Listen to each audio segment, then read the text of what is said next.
para o reino de Deus. Amém, meus queridos irmãos? Vamos à palavra do Senhor nesta noite, falando sobre tipos de coração. Quero convidar os irmãos para abrirmos as nossas Bíblias, no Evangelho segundo escreveu Marcos, capítulo de número 4. Marcos, capítulo de número 4. Enquanto os nossos irmãos acham,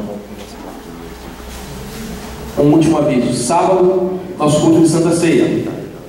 Havíamos acordado com os nossos irmãos que a consagração de obreiro que haveria no mês de novembro seria transferida para o mês de janeiro. O pastor Alcides, ele teve um atraso em sua viagem dos Estados Unidos e com isso a sua agenda ficou super lotada, e ele pediu para que nós mudássemos. Então a consagração não acontecerá neste sábado, por isso nós nem avisamos antes, porque nós tínhamos que ter a confirmação com ele, dependemos da agenda dele. Essa consagração ficou para o mês de fevereiro, do nosso culto de Santa Ceia. Tá bem, meus irmãos? Marcos, capítulo número 4, vamos ler do versículo de número 1 até o versículo de número 9. Diz assim: ali a leitura eu estou escrevendo apenas do 16 ao 18, mas eu quero ler aqui do 1 ao 9. E outra vez começou a se ensinar junto ao mar, e ajuntou-se a ele grande multidão, de sorte que ele entrou e assentou-se no barco sobre o mar, e toda a multidão estava em terra junto ao mar. Ensinava-lhe muitas coisas por parábolas. Ele lhes dizia na sua doutrina: ouvi. Eis que saiu o semeador a semear. E aconteceu que, semeando ele, uma parte da semente caiu junto ao caminho, e vieram os pássaros do céu e a comeram. E outra caiu sobre pedregais, onde não havia muita terra, e nasceu logo, porque não tinha terra profunda. Mas, saindo o sol, queimou-se, e porque não tinha raiz, secou-se. E outra caiu entre espinhos, e crescendo os espinhos a sufocaram, e não deu fruto. E outra caiu em boa terra, e deu fruto, que vingou e cresceu. E um produziu 30, outros 60, e outros 100. E disse-lhes: quem tem ouvidos para ouvir, que ouça. Amém, meus queridos? Amém. Curvemos nossas cabeças e passamos mais uma oração. Pai Santo, em nome de Jesus Cristo, nesta hora, Senhor, estaremos ministrando a Tua palavra, Senhor Deus, segundo Tu tem colocado em nossos corações. Meu Deus, Tu tem propósito dessa palavra para as nossas vidas nesta noite, e em nome de Jesus Cristo, Teu Filho, nós suplicamos a Tua graça para que possamos transmitir a Tua igreja, Senhor Deus, da qual faço parte, mas também sou carente desta palavra. Eu lhe peço, meu Pai, em nome do Senhor Jesus, fale comigo, fale com meus irmãos nesta noite, para que nós possamos sair daqui hoje diferente da forma que nós entramos, Senhor Deus, melhores em Ti, lavados, transformados pela Tua palavra que nos purifica. Assim oramos e agradecemos em nome de Jesus. Amém, Senhor. Amém. Meus queridos, Jesus, Ele sempre utilizou um método para ensinar, de forma que as pessoas entendessem perfeitamente o que Ele queria ensinar. Próximo pergunta. Jesus, Ele ensinou através de parábolas. Então o que nós vamos falar hoje é parábolas, método usado por Jesus. Então nós precisamos entender o que são essas parábolas. É certo que muitos irmãos aqui têm isso de cor e salteado, mas Paulo nos diz que nós devemos transformar pela renovação do nosso entendimento. Quando nós começamos a esquecer de algumas coisas, é preciso nós renovar esse nosso entendimento. Outro ponto, falaremos sobre elementos dessa parábola, e depois falaremos sobre tipos de coração. Amém? Amém, meus irmãos? Amém. Quem não jantou aqui, levanta a mão. Ah, está explicado, mas não tem problema não. Depois tem a macarronada lá, tem o arroz, tem o feijão. Próximo, meu Pedrinho, vamos lá. Parábolas, meus irmãos, parábolas são narrações feitas de forma, usando alegorias, que envolve algum preceito moral ou alguma verdade que alguém que conta essa parábola está querendo passar. Essa é a definição de parábola. Na realidade, parábola é a transmissão de uma verdade, no nosso caso espiritual e moral, através de alegorias. Alegorias são símbolos, coisas semelhantes, coisas próximas, paralelas do nosso dia a dia, coisas que nós entendemos no nosso dia a dia, para que nós possamos entender e enxergar uma verdade maior que nos é passada.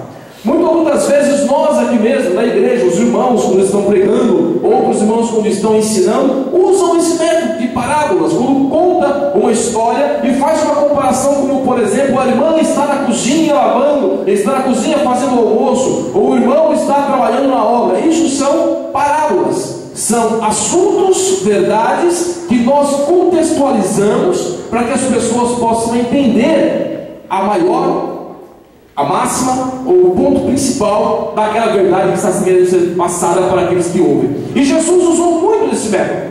Jesus, ele contou, se não me falha a memória, e pelo menos eu consegui enxergar nos evangelhos, nos 4 evangelhos, Mateus, Marcos, Lucas e João, aproximadamente 50 parábolas contadas por Jesus. Em diversos momentos Jesus usava parábolas que eram próprias para as pessoas que estavam ali, para que as pessoas que estavam ali pudessem entender o que Jesus estava querendo dizer a eles. Nós temos aqui alguns exemplos, por favor, Pedrinho, que nós vemos aqui a pérola de grande valor, em Mateus capítulo 13, em que Jesus compara-se à pérola de grande valor. Depois nós temos também a parábola do joio e do trigo. Estava falando com pessoas que trabalhavam com isso, então eles entendiam muito bem o que era o joio, o que era o trigo numa plantação comum. Então Jesus faz essa comparação para que as pessoas que estão ali ouvindo possam entender o que é que ele estava querendo passar.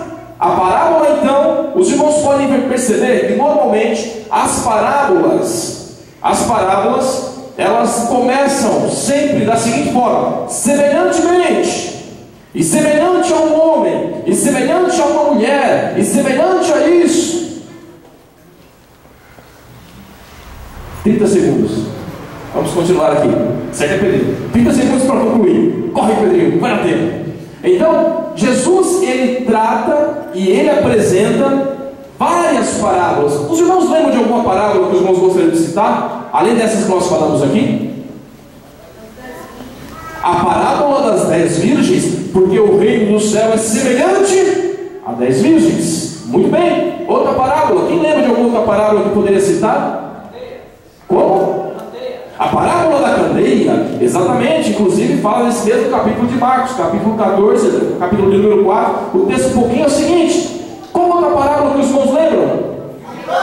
A parábola da figueira, da dracma perdida. São parábolas, são métodos que Jesus utilizou para ensinar, para comparar, para nos ensinar grandes verdades, trazendo-nos métodos que nós entendêssemos no nosso dia a dia. A Bíblia, ela é riquíssima. Esse método foi muito eficaz utilizado por Jesus. E hoje nós estamos falando aqui sobre a parábola do semeador. Essa parábola que nós estamos falando aqui, logo mais voltará a projeção para os irmãos acompanharem. Essa parábola, ela tem, todas as parábolas, ela tem um contexto, ela tem um texto e ela tem um final.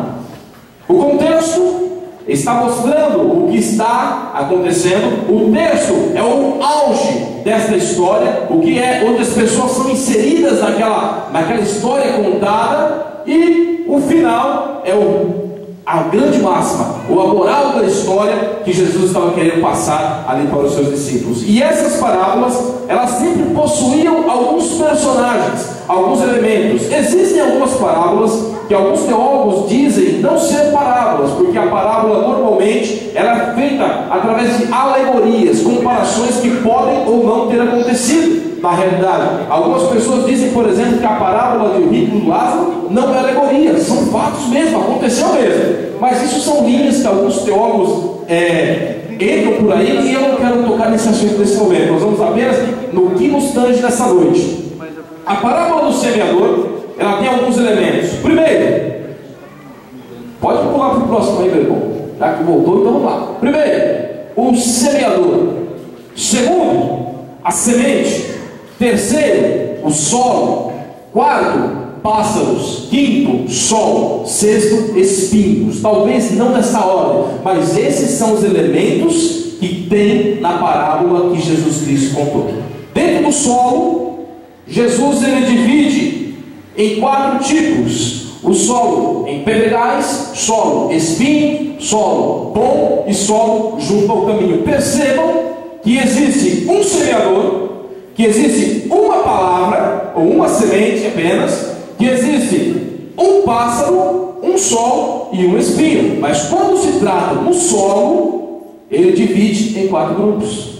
Então nós queremos, meus queridos irmãos, tratar cada um desses pontos, entendermos nesta parábola o que é que Cristo nos queria passar. E aqui falamos sobre os 4 tipos de coração. São os tipos de corações que nós encontramos. Por favor, Pedrinho. Primeiro, semeador e a semente. Vamos definir e entender cada um desses aí. Quem é o semeador? O semeador é aquele que leva a palavra.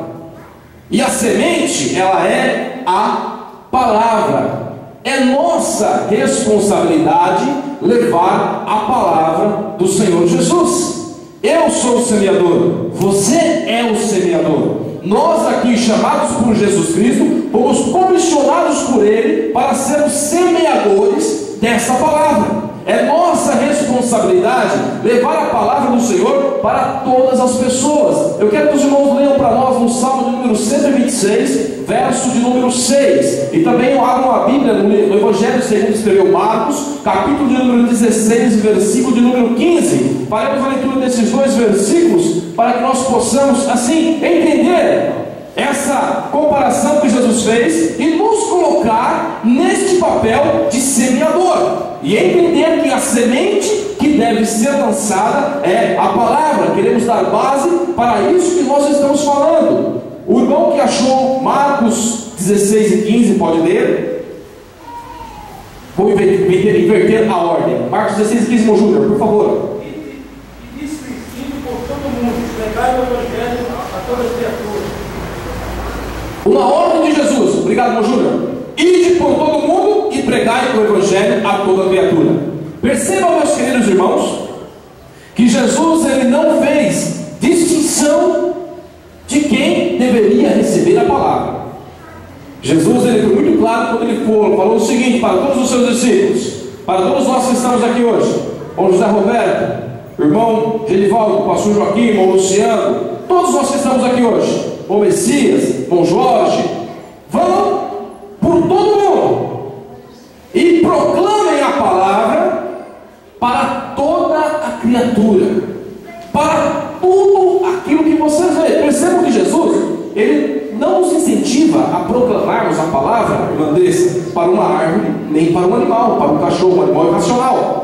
Quando Cristo lhe fala criatura, ele está referindo-se àqueles que ainda não nasceram em Cristo, e então não são chamados filhos de Deus. Aqui já cai por terra, meus queridos irmãos, aquela história: mas todos são filhos de Deus. Não, todos são criaturas de Deus. A Bíblia nos diz que Jesus veio para os que eram seus, mas os seus o rejeitaram. Mas a todos quanto recebeu, foi-lhe dado o direito de ser chamado filho de Deus por adoção.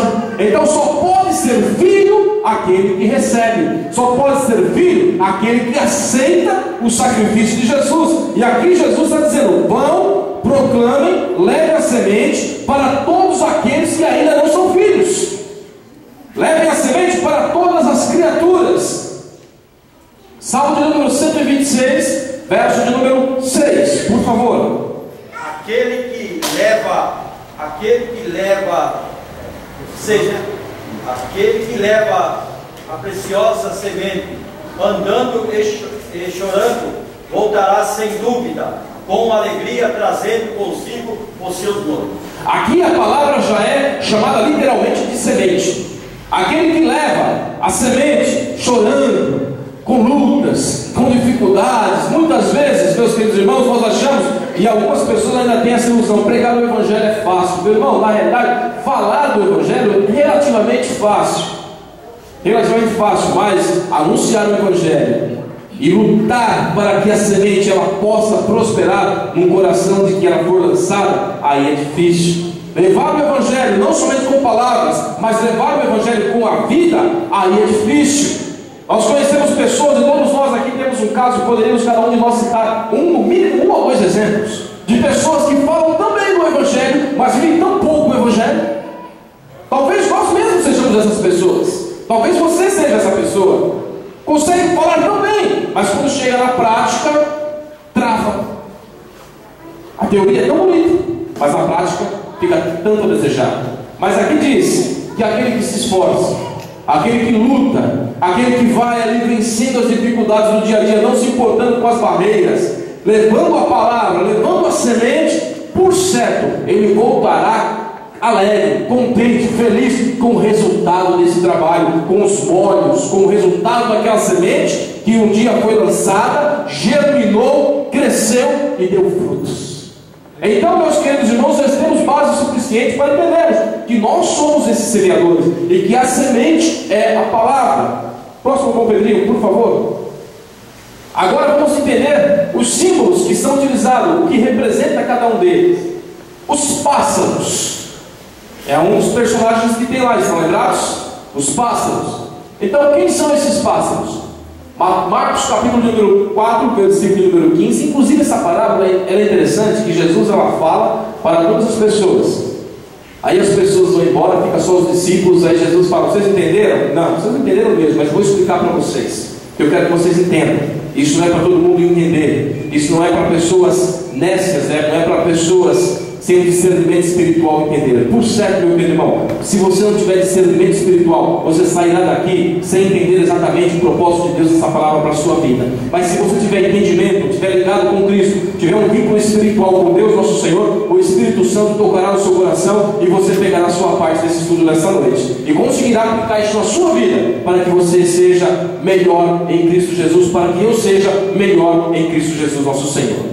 Então, pássaros e os que estão junto do caminho são aqueles em quem a palavra é semeada, mas tendo-a eles ouvido, vem logo Satanás e tira a palavra que foi semeada nos seus corações. Então, o pássaro aqui falado nessa alegoria, nessa parábola, ele representa Satanás, que ele vive constantemente ao redor daqueles que estão ouvindo a palavra, para ceifar a palavra que é lançada no coração. A palavra nem chega a germinar. Vamos falar disso um pouquinho mais à frente, quando chegarmos nesse sol. Mas o pássaro, ele representa a Satanás, que tira a semente que é lançada no coração daqueles que a ouvem, não dando tempo nem sequer dessa semente germinar. Próximo é o sol. E da mesma forma, os Marcos capítulo 4, 16 e 17. E da mesma forma, os que recebem a semente sobre pedregais, os quais, ouvindo a palavra, logo com prazer a recebem, mas não têm raiz em si mesmo, antes são temporâneos.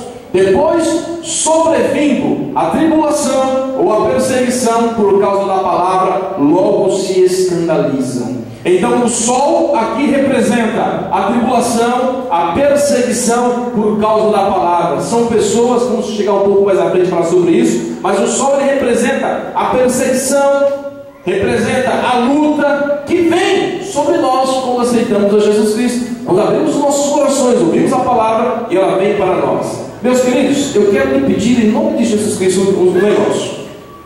Eu quero que você aplique essa palavra nessa noite. Normalmente nós olhamos, então quer dizer que essa palavra aqui é para, nós somos os semeadores e a semente aqui é a palavra para aqueles que não têm a Cristo. De fato, o que Jesus está dizendo aqui é isso também. Mas eu gostaria que você abrangesse essa palavra.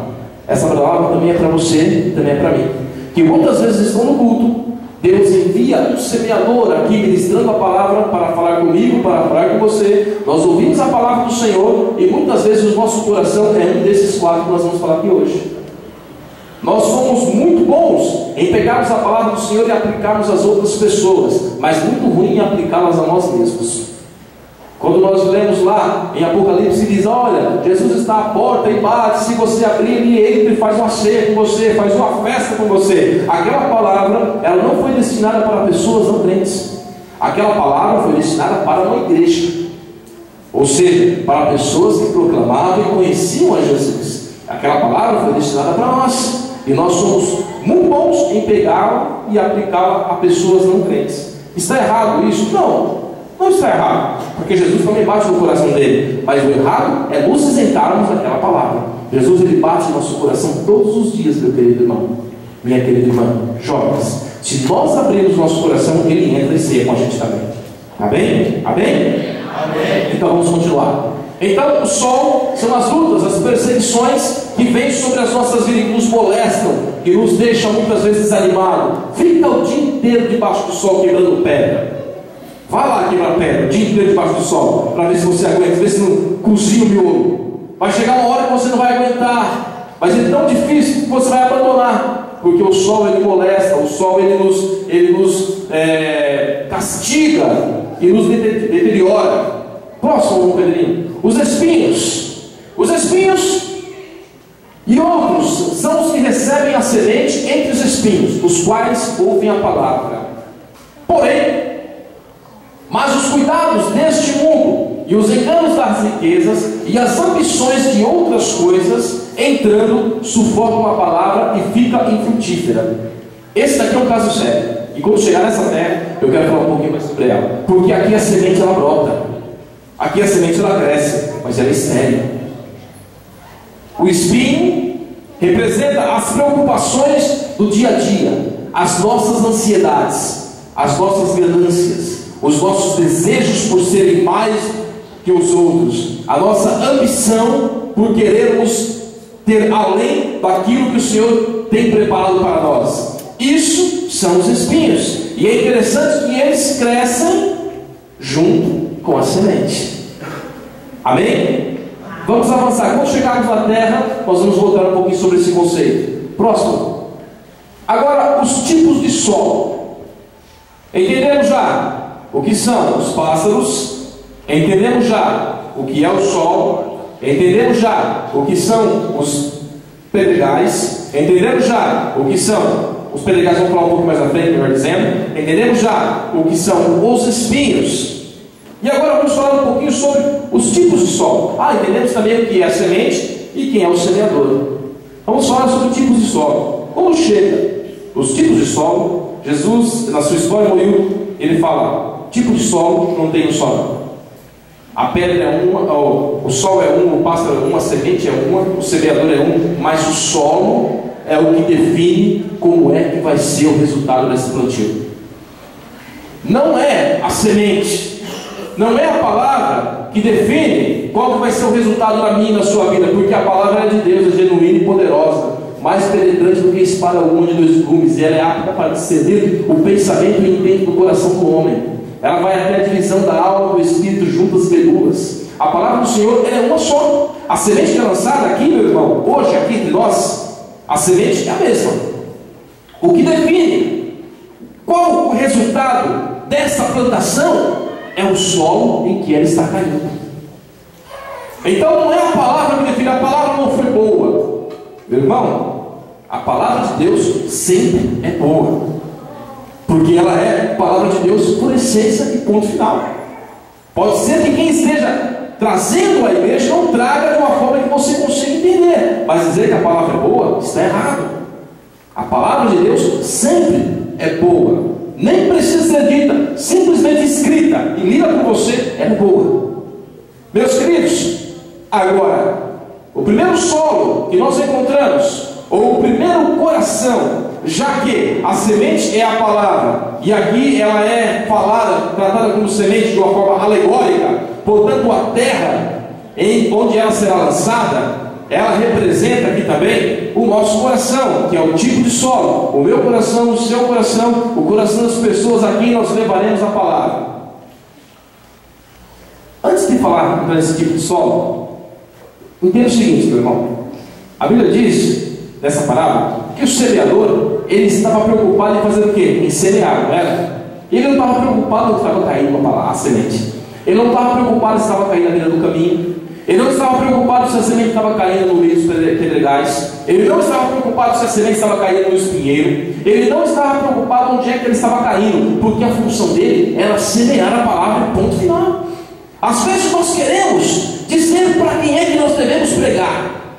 Para esse eu vou pregar, para esse eu não vou pregar, para esse eu falo, esse daqui já falei demais, não vou mais falar não, já lancei demais. E alguns ainda usam alguns textos bíblicos para dizer, não vou deitar as coisas santas aos porcos. Aí não prega a palavra para a pessoa. O contexto dessa palavra que eu acabei de citar é um outro, viu? Dê uma olhadinha lá para você ver. O contexto é um outro. A palavra, como diz lá em Marcos, como nosso irmão Júlio leu, 16 e 15: ide por todo mundo e pregai a toda criatura.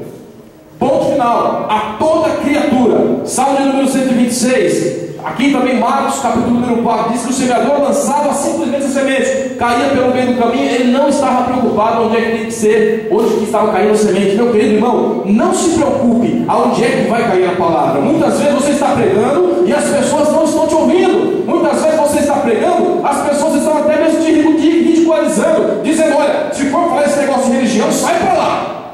Se for falar esse negócio de palavra, sai para lá. Em todo tempo, pregue o Evangelho. Em tempo e fora de tempo, pregue o Evangelho do Senhor. Meus queridos, isso é importante para nós sabermos. Não deve-se selecionar a quem deve pregar a palavra. Prega-se a toda criatura. O caminho, ele é o solo que ainda não é um solo preparado. É um solo que está próximo a quem está semeando, mas ele não é o canteiro preparado para receber aquela semente. Esse solo aqui representa em nosso meio, tratando aqui para nós, trazendo para nós como igreja, aquelas pessoas que estão dentro da igreja de corpo presente, que estão dentro da igreja apenas para contar-se, por costume, por tradição, por qualquer outra coisa, a não ser adorar a Deus e ser um verdadeiro cristão.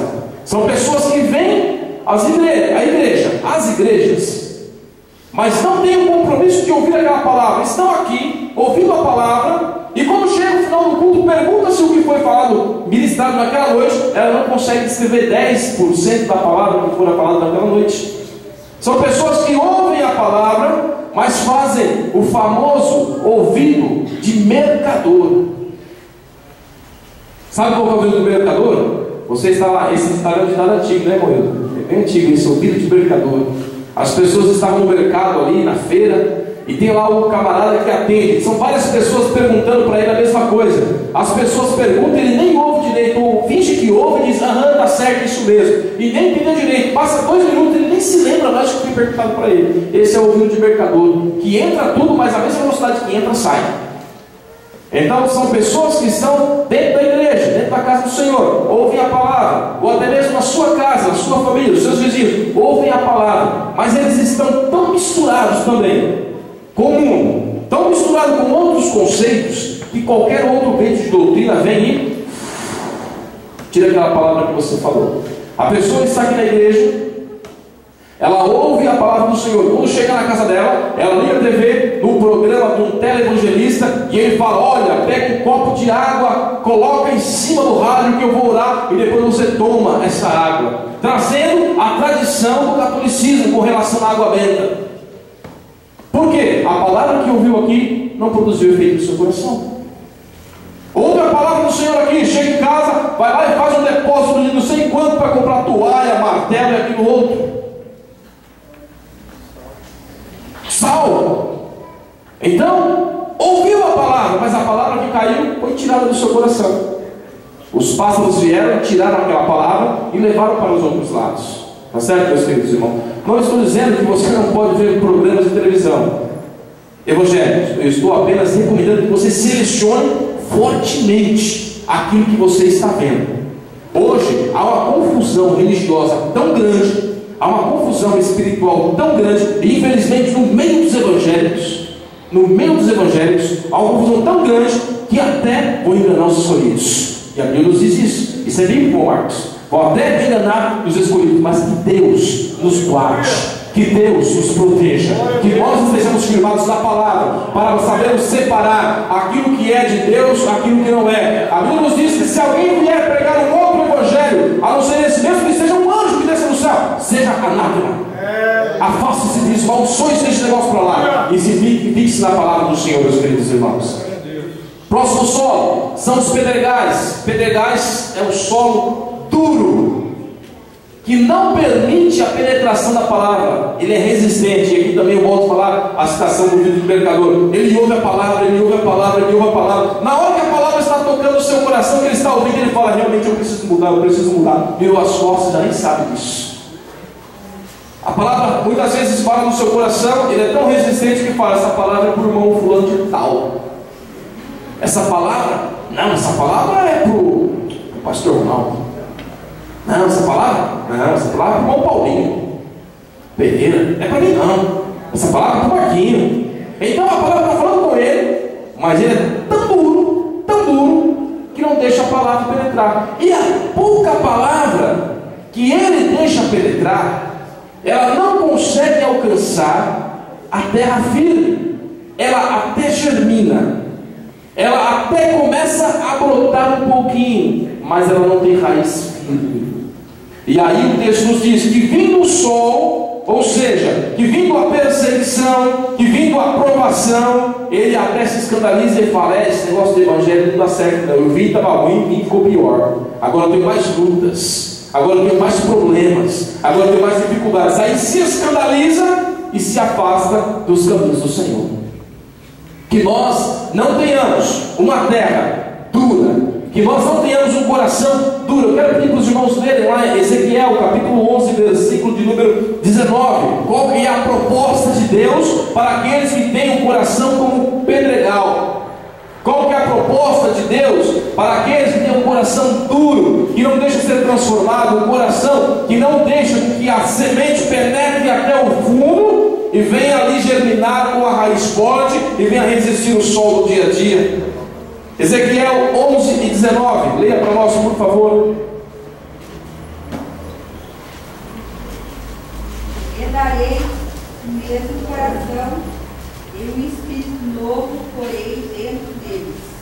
Retirarei da sua carne o coração de pedra e lhes darei um coração de carne. Eu vou tirar o espírito deles, vou colocar um espírito novo. Eu vou dar vida para eles, Charles. Era o que Deus estava falando ali através do Ezequiel. Eu vou pegar essas pessoas, a proposta de Deus é essa, transliterando, apenas transliterando ali. Nós chamamos Rosângela deu, e diz assim: eu vou tirar, vou colocar um espírito de vida neles, porque eles estão mortos, e eles têm um coração duro, mas eu vou arrancar um coração de pedra, e eu vou colocar um coração de carne nele. E nesse coração de carne não vai ser um coração de pedregal, vai ser um coração de terra boa. E a palavra que eu falar, eles vão ouvir, eles vão entender, vai brotar, vai germinar, e vai acontecer tudo mais que nós vamos falar aqui logo mais no coração que é terra boa. Meus queridos irmãos, Deus não quer que nós tenhamos um coração duro para a palavra. Deus quer que nós tenhamos um coração diferente. Esse não é o tipo de solo que deve ser nos nossos corações. Por aí, as pessoas que não têm Cristo, nós encontraremos assim. Mas nós, que agora temos Jesus Cristo nosso Senhor, já somos novas criaturas. Essa palavra de Ezequiel já se cumpriu em nossas vidas, já foi colocado em nós o espírito de vida, já foi tirado um coração de pedra, já foi colocado um coração de carne. Se ainda esse coração é metade carne e metade pedra, ore ao Senhor Jesus, que nesta hora, pelo poder da sua palavra, vai quebrar essa pedra e vai colocar carne nesse lugar. E você vai ver o efeito e o resultado disso na sua vida, meu querido irmão. Próximo tipo de solo, solo com espinhos. E eu disse que esse é um dos solos mais complicados, porque o espinho, ele representa as preocupações da vida. O espinho, ele representa a ganância, os nossos anseios, as nossas expectativas materiais e pessoais. E não uma expectativa para o reino, não viver para o reino, mas viver para si mesmo. E o grande problema desse solo é que a semente cai. Ela encontra uma terra boa, ela germina, ela brota, ela começa a nascer. Mas o espinho a sufoca de uma forma tão grande, que ela continua viva. A semente continua germinando, mas torna-se infrutífera. é estéril, não produz, não dá fruto. E Jesus nos diz: eu vos chamei e vos nomeei para que vás e dê fruto, e o vosso fruto permaneça. Deus não nos chamou para sermos estéreis, espiritualmente falando. Deus não nos chamou para sermos simplesmente mas Deus nos chamou para multiplicarmos e darmos fruto, darmos a 100, a 50 e assim sucessivamente. 50, 100 e assim sucessivamente. Foi para isso que Deus nos chamou. E o grande problema, eu quero que os irmãos leiam para nós em Lucas 12:34, por favor, e depois Salmo 62:10. E o grande problema aqui é que essas pessoas, muitas vezes, elas são convencidas de que Ele está bem. Elas são convencidas de que está tudo em ordem. Elas são convencidas de que elas podem viver da forma que estão. E aí é onde entra o ponto que Deus não consegue trabalhar na vida dessas pessoas. Deus não trabalha, não é porque Ele não pode. Ele pode, mas Deus deu o livre-arbítrio. Se alguém quiser me seguir, negue-se a si mesmo, toma a sua cruz e siga-me, é voluntário. E quando a pessoa acha que está tudo bem, para ela está tudo ótimo, não precisa ter mudança. Mas está estéril, está sem condições. É comparado a uma igreja lá das cartas que João escreve quando estava na ilha de Patmos, lá do Apocalipse, né? Tem nome de que tem vida, mas está morto faz tempo. É estéril. Estão lembrados da figueira que Jesus falou: olha, nunca mais você dará fruto. E Jesus volta, ela está morta. Deus não nos chamou para sermos mortos, nem estéreis, mas para termos vida e frutificarmos. Leia comigo, por favor. Porque onde estiver o vosso tesouro, ali estará também o vosso coração. Quando estamos apegados às coisas dessa vida, às nossas preocupações, o nosso coração não está nas coisas de Deus. Os nossos corações, eles estão nas coisas materiais. Nós queremos fazer do Evangelho, quando assim estamos, queremos fazer do Evangelho um meio de nos beneficiar com isso. Queremos fazer do Evangelho um canal de prosperidade. Queremos fazer do Evangelho algo para nos trazer satisfação pessoal, quando na realidade, meus irmãos, já falamos disso na semana passada. A nossa maior preocupação não deveria ser isso. A nossa maior preocupação deveria para trabalharmos para que Deus se alegre de nós. Se o Senhor estiver satisfeito conosco, se o Senhor estiver aprovando as nossas vidas, Ele nos porá nessa terra e nos dará terra que mana leite e mel. Se o Senhor se alegrar, se o Senhor estiver contente conosco, então eu deveria me preocupar com isso. E não, Senhor, me dê arma para me entrar na terra. Não, deixa o Senhor ficar contente comigo e satisfeito, porque a terra Ele vai me dar de qualquer forma. Ponto final. Próximo, Salmo de número 62, verso 10. Errado, veja bem, é errado querer adquirir bens. Não é errado, preste atenção. Não, nós temos aqui dois extremos, irmão Toninho. Nós temos o extremo da direita e o extremo da esquerda. Aquele que diz que todo cristão deve ser pobre de marregeci. Essa é antiga, né, irmãos? Essa é antiga, né, irmão? Deve ser pobre. Outro diz que não, o cristão tem que ser rico, porque Deus o fez cabeça e não cauda. Só que se esquece, a tendão do pé também tem cabeça, né? Então, cabeça não é quem está por cima, não. Cabeça é aquele que sabe aonde estão as coisas. Outro dia falamos sobre isso. Então, há os dois extremos, e os dois extremos são perigosos. Deus abençoa a cada um, segundo a medida da sua fé, segundo o propósito que Ele tem na minha e na sua vida. Tem pessoas que Deus não pode dar muito, porque se Deus der muito, amanhã Ele está na rua. E tem pessoas que Deus não pode deixar faltar nada, porque se deixar faltar, Ele amaldiçoa. Então Deus trata cada um dentro do seu limite. Mas quando Deus resolve abençoar, esse salmo de número 60 e... Vai desligar de novo. Esse salmo aqui, leia para nós o salmo, por favor. Não confieis na opressão, nem vos desvaneçais na rapina. Se as vossas riquezas aumentam, não ponhais delas o coração. Se as vossas riquezas aumentam, não coloquem o seu coração nela. Se está aumentando, glória a Deus por isso. Canalize isso para o reino de Deus. Se Deus lhe deu, meu querido irmão, é para que isso abençoe o reino de Deus. Porque dele, por ele, Marquinhos, são todas as coisas. Aquilo que nós somos, aquilo que nós temos, aquilo que nós viemos a ser um dia, vem dele, é por ele e é para ele. Precisamos entender isso, meu irmão. Nós somos agentes do reino de Deus nessa terra.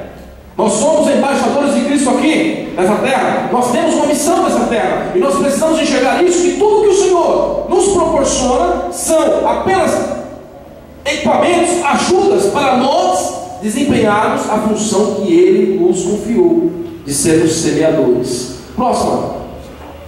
O solo bom. Aí o solo bom, meus queridos irmãos, eu quero crer que o solo bom somos todos nós que estamos aqui. A semente cai, não é pedregal, não tem espinho, está adubada, está preparada, a semente cai, encontra a terra o suficiente, a semente afunda, afundando ela começa a germinar, as suas raízes vão um pouco mais profundo, fixam-se, logo surge o primeiro brotinho, devagarzinho, caminhando, às vezes com dificuldade, e começa então a crescer. Essas raízes são fortes, porque essas raízes são baseadas na palavra do Senhor. Então elas não são levadas por qualquer vento de doutrina, elas não são levadas por qualquer campanha, não sei das quantas, de 7:21 e não sei das quantas aí, que não tem nenhuma base bíblica. Ela não é levada por aqueles que batem na porta da casa dos irmãos às 7 horas, 8 horas da manhã, vendendo revistinha sentinela. Ela não é levada por aqueles que vêm vestidos de anjo, parecendo até mesmo grandes anjos, com palavras bonitas e eloquentes, mas vêm e levam, que na realidade são lobos. As pessoas que têm essa palavra enraizada, que tem um solo bom, são essas palavras que não deixam se levar por qualquer vento de doutrina. Por isso, meu querido irmão, eu sempre insisto aqui: vamos frequentar, vamos estudar, vamos nos embasar na palavra do Senhor, vamos buscar a Deus, vamos orar, vamos ter as nossas raízes firmadas no verdadeiro Evangelho, para que nós possamos para que nós não sejamos levados por qualquer vento de doutrina. Aquele que tem a sua vida baseada dessa forma, que é o solo fértil, a sua fé, ela não é condicionada àquilo que ela tem, àquilo que ela recebe. Aqueles que têm a sua fé nos pedregais, ele pede alguma coisa, não recebe, ele se escandaliza e vai embora. Aquele que tem a sua fé, aquele que tem o seu coração, é o solo entre os espinheiros, nem vou falar porque isso não dá fruto nenhum, ele só está para extrair coisa do Evangelho. Mas aqueles que têm o solo bom, pode chover, ele está adorando ao Senhor. Pode ter luta, ele está adorando ao Senhor. Pode estar na prova, ele está adorando ao Senhor. Jó tinha um solo bom. Paulo tinha um solo bom. Pedro tinha um solo bom. Nos diz a história esta bíblica, que Pedro, quando foi ser morto, quando foram matar Pedro, crucificaram a Pedro. E Pedro falou assim: não, eu não quero morrer igual ao meu mestre, porque eu não sou digno. Coloque a cruz de ponta cabeça, porque eu não sou digno de morrer igual ao meu mestre. Pedro poderia entregar. João, quando ele é castigado, quando ele é perseguido, condenado à morte, ele não morre. Jogam João num tacho de óleo quente fervendo, por decreto do rei, para que João morresse por conta das suas pregações. João não morre. Retiram-se João e diz então a história, e a lei que se aquele que é submetido a uma pena e ele sai vivo, aquela culpa que ele tinha já não há mais, então não há por que matá-lo novamente. Então pega-se João, manda João lá para a ilha de Patmos, onde haviam bestas e feras, para devorá-lo, para dizer: nós não matamos João, mas mandamos para a ilha de Patmos, os animais cuidam disso. João não negou ao Senhor, e ali foi o Senhor deu maior visão para ele. A terra era boa, a terra era fértil, a terra era uma terra boa, meu querido irmão. Esta é a terra que nós devemos ter. Este é o coração que nós devemos ter. Não devemos ser resistentes à palavra. E quando vamos pregar por aí, temos a consciência de que esses 4 tipos de solos serão encontrados. Mas isso não diz em qual você deve lançar a semente: se à beira do caminho, se entre os espinheiros, se nos pedregais ou em terra fértil. Em todo o solo lance a semente, porque quem dá o crescimento é o Espírito Santo de Deus. Quem dá o crescimento é o Espírito Santo de Deus. Um plantou, outro regou, mas quem deu o crescimento foi o Espírito Santo de Deus. Foi Deus que deu esse crescimento. Amém, meus queridos irmãos? Enfim, E